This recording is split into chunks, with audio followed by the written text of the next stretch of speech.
As I walked through the door, I saw that my wife was excited.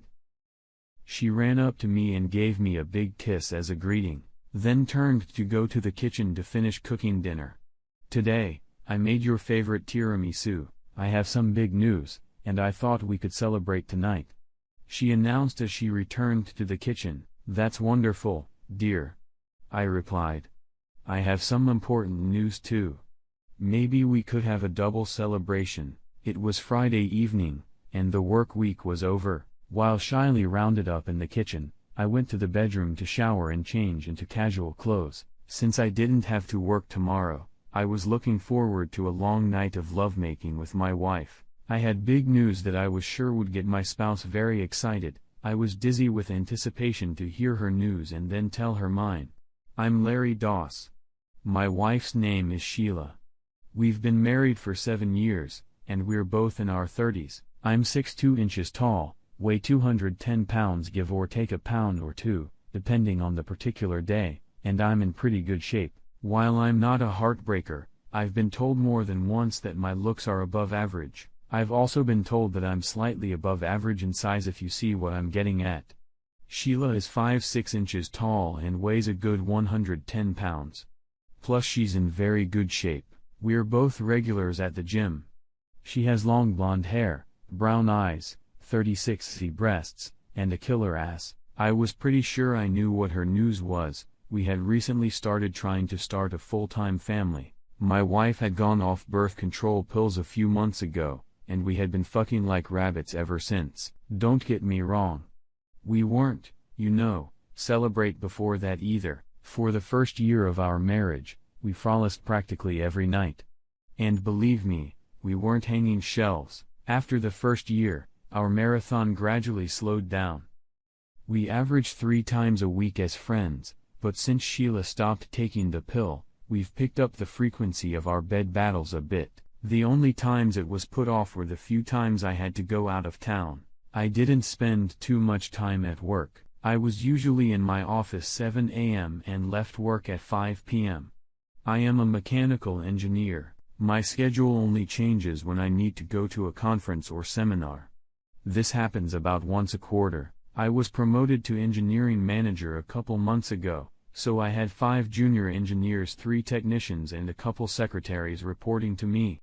In addition, I had my own personal secretary. Sheila works as a paralegal at a small law firm in town. She was one of 3 paralegals in an office with 5 attorneys. Her schedule is almost as regular as mine. The only variation in it is when every now and then there's a problem with a big case when she needs to stay a little longer in the evening. After showering and changing, I made it to the kitchen just as Sheila was putting dinner on the tape. She'd put her best foot forward tonight. I suspected she had taken the night off to prepare for tonight. She made chicken scallops, a wonderful Caesar salad and garlic bread. And, yes, she made tiramisu for dessert. Sheila pulled out a couple of bottles really good Merlot to serve with dinner and savor the exquisite flavor. Her news was clearly something impressive. I was really looking forward to our conversation today. I also noticed that she had dressed up for the occasion. She was wearing one of her sexiest dresses with a narrow and deep neckline, and it had a short hemline that put her legs on display. It looked like she was anticipating a wild and passionate night. After dinner and dessert, I helped her clear the table and clean up the kitchen. We filled our glasses with wine again and retired to the living room to tell each other the good news. We sat on the couch, sipped wine, and discussed who would go first. She was excited, so it didn't take long for me to convince her to start. She was so happy. I wonder how she managed to last so long. Honestly, I expected the news to just come out of her spontaneously. "We did it, honey. I'm pregnant. We're having a baby." She was practically screaming. "That's amazing." I screamed too. When she saw my joy, she threw herself into my arms and kissed me passionately. We hugged and kissed tightly, letting the joy overwhelm us. Finally, she pulled away and asked me what news I had. I was almost as excited about my news as she was about hers. With a broad smile, I excitedly told her the glad tidings. "My secretary, Josette, is also pregnant. Since she is single and doesn't want to raise the baby alone, we decided that she would.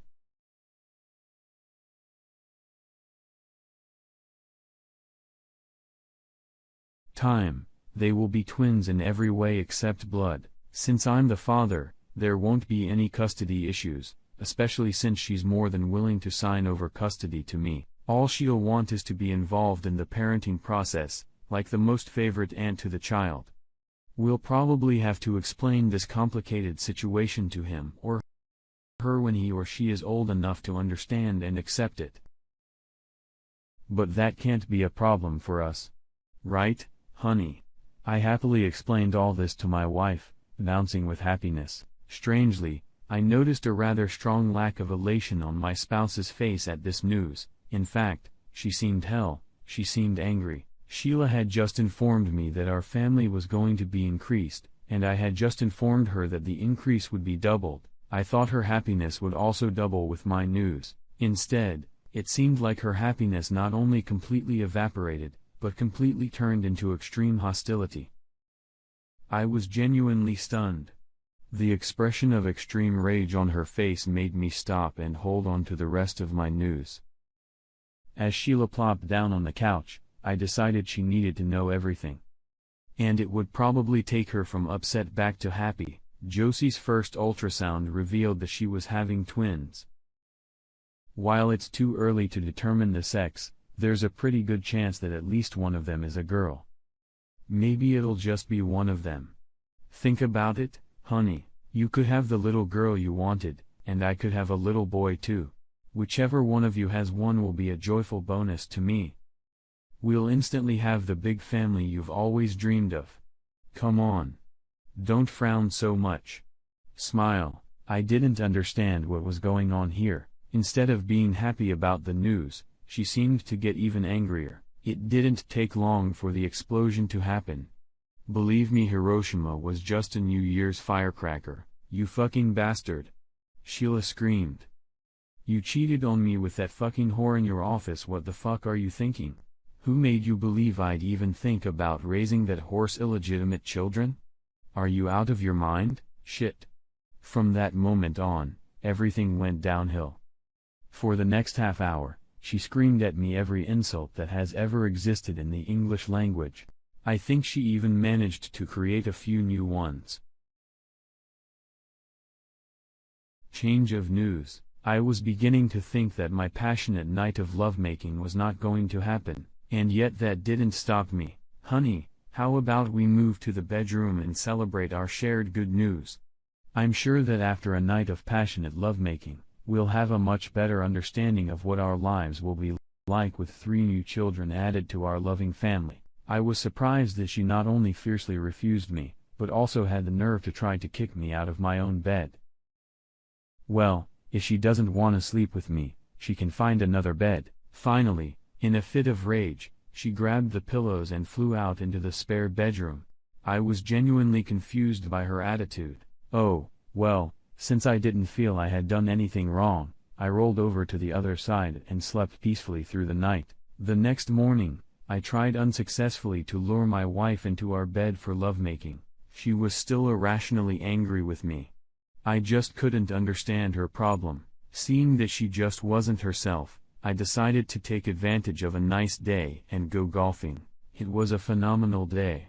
I managed to hook up with a threesome. One guy, his wife, and her sister. Fuck golf. We had a great time.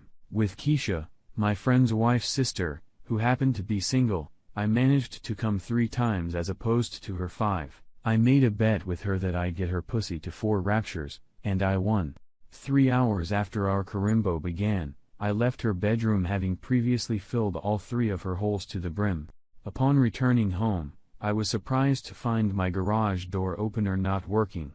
That was odd. After checking the batteries and still not being able to open the door, I turned off my truck and walked to the front door. Oddly enough, I saw several suitcases stacked on the porch. Not knowing what they were, I ignored them.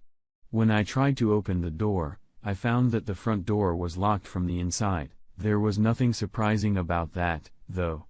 Leaving in the morning, I went out through the garage, Perhaps Sheila hadn't come out and unlocked the door. The strange thing was that my key didn't fit in the lock. As I looked closer at the lock, I noticed that they seemed brand new. Strange. Sheila had never mentioned that she needed new locks on her doors. Anyway, I needed to get into the house. I was hot and tired. I needed to shower and change my clothes. Being a totally practical and delicate person, I just got chainsaw out of the truck and started cutting the door around the doorknob and deadbolt. Once the doorknob and deadbolt were separated from the body of the door, it swung open freely. I made a note to go to Lowe's and buy a new front door. As I entered the house, Sheila launched into a new tirade. There was something odd about her declaration that I was moving and my clothes were packed in suitcases on the porch. I wasn't going anywhere. Not even a thought. Hearing such nonsense, I went back and carried the suitcases back to my bedroom. When I opened them, I saw that all my clothes were in there. It took me a few minutes to put everything in the right drawers and hang them in my closets. While she continued to rant, I stripped naked in front of her and turned on the shower. Her Ciceronian snarkiness multiplied when she noticed the odor and moisture from Keisha on me. What is this? Is this serious? I didn't understand her problem. Sure. I had Keisha, but it was just a one-night stand. Well, okay. A one-night stand. It was just sex. I barely knew the woman. I asked Sheila to join me in the shower. She firmly declined my offer. I was beginning to think that she had some psychological issues that she might need work out. I wanted to bring it up and offer counseling with a psychologist later tonight. After a good shower and a wipe down, I went to the bedroom to change. To my surprise, I found Sheila in the process of packing all her clothes into her recently emptied suitcases. When asked a simple question, she exclaimed that since I refused to move out, she would move out. While I was in the shower, she apparently called her sister and asked if she could stay with her for a while.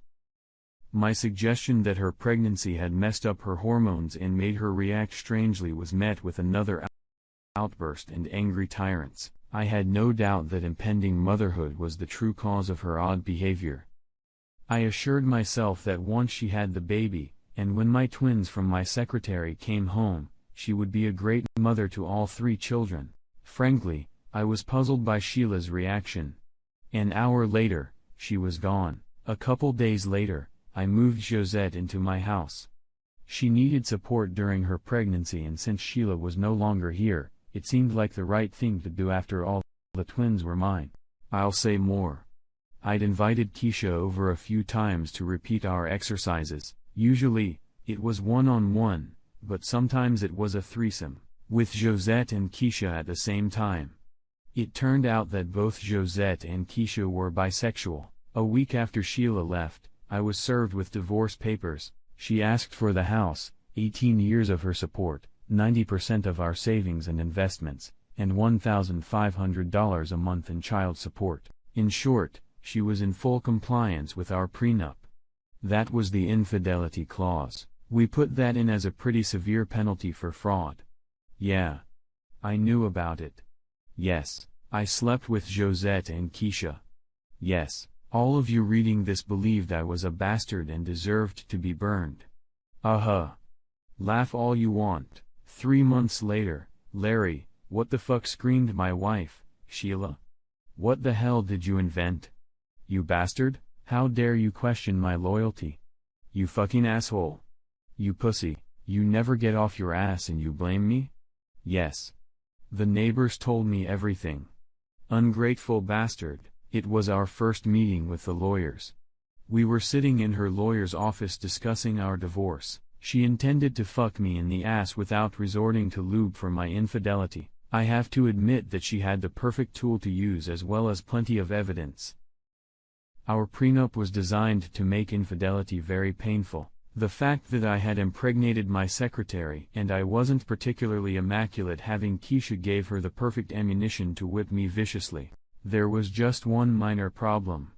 Are you really sure you want to go down this path, Sheila? I asked. You cheated on me. You got your secretary pregnant. I mean, she got your secretary pregnant. You impregnated that bitch, and you have the nerve to think I'm gonna raise that horse's kids. Okay, Sheila. It's okay. Calm down. Right here right now, I'm offering you a one-time offer, so we call off the divorce, get back together, and raise all 3 kids as our own. We forget about the past and get back together again. Our 3 children will be ours alone. Yes, Josette will be the twins' favorite aunt, but that's not all. You will be a loving mother to all 3, understand? You will be a loving mother and I will be a loving father. We might even have another child or 2. It's your choice. Yes or no. I made my offer, fuck you. There's no way I'm raising your kids with that horny bitch. She said. I looked at my lawyer and nodded. She responded to my nod. Thankfully, my wife didn't. Planet. Luckily, that's what I did. Now you've probably come to the conclusion that I'm a bastard who cheated on my wife. I can see you drooling at the thought of being burned to a crisp. Hold on to your seat belts. My attorney, Lilith Shark, a telling last name, don't you agree, opened her briefcase with a smile that reminded me of a barracuda ready to start a hearty breakfast. Mr. Zimmerman, since your client has declined client's generous and even overly generous offer, here are our new terms. She announced, handing the papers across the table. It took Sheila and her attorney a few minutes to make sense of the document and blush. That's when Sheila threw the aforementioned temper tantrum. The look on Sheila and her lawyer's faces changed from arrogant to panicked. Swearing, Lilith licked her lips and sucked in the saliva that had formed in her mouth. Yes, she was indeed the world's evil, a black specter of just revenge. The lawyer turned to Sheila. Complete panic was written all over his face. An application for DNA testing, he asked. Were you hiding something from me? Yeah. We know. I mean, yes, of course, I was. I answered for Sheila. Another nod from Lilith, and she pulled out a tape recorder. Placing it on the table, she pressed a button. I'm curious. How will you make sure it's my baby and not your monkey's? Said the voice on the recording. It was Jason West, one of the lawyers at the firm where Sheila worked. No problem. Echoed Chili's voice. I always use my diaphragm when I have sex with him. Besides, you look so much like my husband, he'll never know he's raising your child. Okay. The important thing is that he raises him right. The bastard broadcast arrogantly. I hope his meager brain is enough to make my child a decent human being. I'm not going to pay for or take care of the kids myself. I do like the idea of having a child to whom I can eventually pass my inheritance, but that would have to be after he is an adult. When the child turns 18, we will let him know who his real father is. That way, I won't have to pay a dime to raise him. Trust me, Larry will never know until we tell your child on his 18th birthday. Then it'll be too late to tear your hair out. Larry and I will have a few more kids by then, and there's nothing he can do about it without getting in trouble. So you're sure your husband won't find out about us? We've been having an affair for 3 years, and he has no idea. He's dumb as a hornet. Besides, you look so much like him that any child of ours will look close enough that he'll never suspect it's not his child. We'll be fine, honey.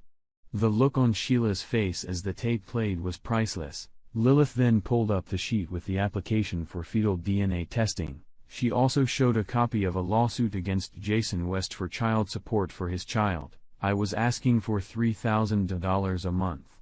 He was a pretty successful lawyer.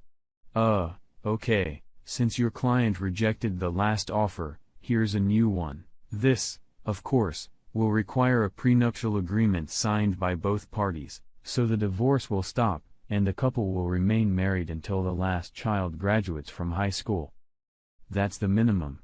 If they jointly decide to stay married, they will be free to do so. A post-nuptial agreement will include the terms of the prenuptial agreement but with a few changes. First, the marriage becomes an open marriage for my client. He can have sex with other women as long as he informs his wife 24 hours before the date. The wife, on the other hand, is not allowed to have sex with other partners, Any shared children after that point will be tested for paternity by a DNA test. The children who are my client's biological children are raised in the home as fits a well-meaning parent. Any children accidentally conceived with other men, whether full-term or aborted, will result in the dissolution of the marriage and the termination of Miss Sheila's parental and property rights. Lilith concluded. I watched as Sheila's face went completely white. She was shocked that her affair had been discovered. Lilith turned on her shark smile and continued, "If your client, Sheila Dawes, maiden name, Sheila Manning, rejects this offer, we are fully prepared to enforce the prenuptial agreement on our part." Her affair began almost 3 years before my client's affair. In fact, he only entered into his adultery after he fully documented his wife's betrayal of him and her desire to have a child with another man. If she wants a divorce, she should be prepared to find herself homeless, penniless, and all of her friends and family provided with digital videos of her having sex with a man other than her husband. We are fully prepared to use nuclear weapons to destroy her. She looked at me and nodded for me to continue. "Sheila, you wanted to force me to raise a child with another man. As long as the child inside you is an innocent victim of your betrayal, but I'm not going to be responsible for it. What I am willing to do is to accept the child into our home as a stepchild, provided your lover becomes financially responsible. He will pay for his child's monthly child support, health insurance, medical bills, and education. He will also pay our family destroy our marriage. I'll ask for $400,000 and then whatever the court decides. Although I seriously doubt he will want to visit us, he will be given free access to his child under agreed upon conditions if he wants to." I looked at my wife's reaction. She sat there with her mouth open, not even trying to say anything. "Well," I continued, "he will also pay for his child's college tuition. I, for my part, will father that child as if it were my own. That is the price for your actions and Jason's actions." He said he didn't want to take responsibility for a child, but that's exactly what he'll get. "Your price for betrayal will be to raise my children as your own. They will be your children in every way except biologically, and God forbid you let them know that they are less loved than your own. I will kick you out in genes that will be in our agreement too. Okay? The only people who will know that the children are not biologically yours are the people in this room and Josette. You thought it would be funny for you to watch me raise someone else's child? Well, now you can laugh raising another woman's kids. Did you understand what I told you?" Sheila didn't answer anything. Only her lawyer, looking sidelong, replied, "Yes, my client agrees." I continued to lay out the terms. "Sheila, how much did you pay your lawyer?"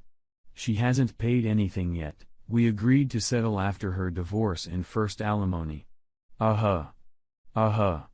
"Sheila, the agreement will include a requirement to sell all your jewelry and pay the cost of his." I nodded towards the lawyer.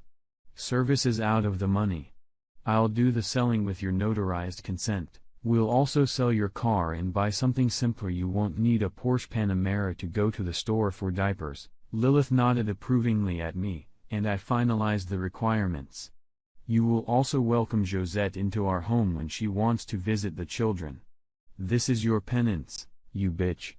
You dare try to divorce me for having sex with another woman while you've been having an affair with another man for years. Do you realize how despicable that is of you? Well, you don't realize shit. I have to talk to you from a position of strength. My affair only began after I learned of your betrayal. I heard how you planned to have a child with another man and to deny my paternity. And Josette was willing to bear my children if she didn't have to be a single mother. That's it, my dear. 18.5 years later, you mean to tell me that Aunt Josie is really my mother?" Audrey muttered. "What about Uncle Dan?" Andy asked. "Yes. Josette had twins. Audrey was born a minute ahead of Andy. Lenny, Sheila's son, came into the world 3 days earlier. All 3 babies were registered as born to Sheila." Lilith Sharp had a knack for this sort of thing. Of course, she did. She was paid to do it. When we presented the triplets to all our friends and relatives, we saw a lot of surprised faces. In the end, Everyone finally accepted it as a natural albeit unusual occurrence. There were a few surprised comments about where Audrey and Andy's red hair came from. Damn, recessive genes, but I attributed it to the influence of my ethnic Irish great-grandmother. No, son, your Uncle Dan came along later. Your Aunt Josette got pregnant when she was single and thought you two would be better off with a married couple. We were close friends and I agreed to adopt you both as she was not in a position to raise you as a single parent at the time. By the time she met Uncle Dan and married him, it would have caused you too much heartache to make a difference. Now that you two know the truth, there's one more thing you need to realize. Your mother and I do love you very much as if you were our own children. Nothing has changed in that regard. Also, keep in mind that even though your aunt and uncle have their own family, you will always hold a special place in their hearts. We are all one big family. I concluded. So you have two moms now. How's that feel? They were smart kids. They understood. Did we really need to tell them that? Maybe we did. Maybe we didn't. Both sides have valid arguments. We decided they needed to know, so we told them about it. We also told Lenny that I was not his biological father. That was a little different. My son never met the asshole. That asshole tried to fight the paternity suit, but DNA is DNA. He tried to trivialize the fee. Lawyer, fuck him. But judges get a little annoyed when someone tries to ignore their rulings.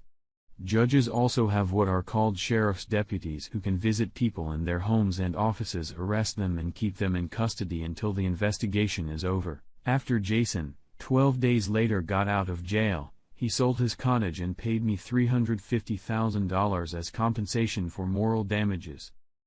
Oh, all that nonsense about an open marriage? I knocked on Keisha's door a couple more times to boost my self-esteem. And Josette and I kept our affair going for about a year. Sometimes she would just sleep over at our house in my bed. That was until she met Dan.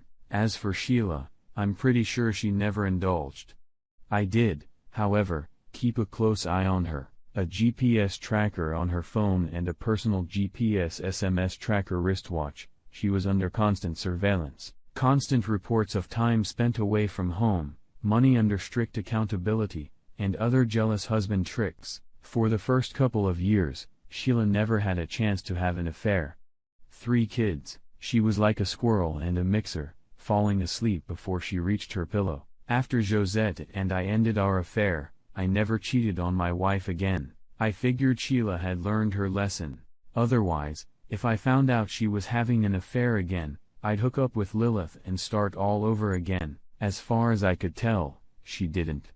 And I was watching pretty closely. After Sheila recovered from childbirth, she started trying to fuck me to death. Maybe she wanted to get rid of her husband by giving me a heart attack, or maybe she wanted to convince me that I didn't need anyone but her. It worked both ways too. Jason West disappeared shortly after Larry's 18th birthday. He had already set up a college account for his son.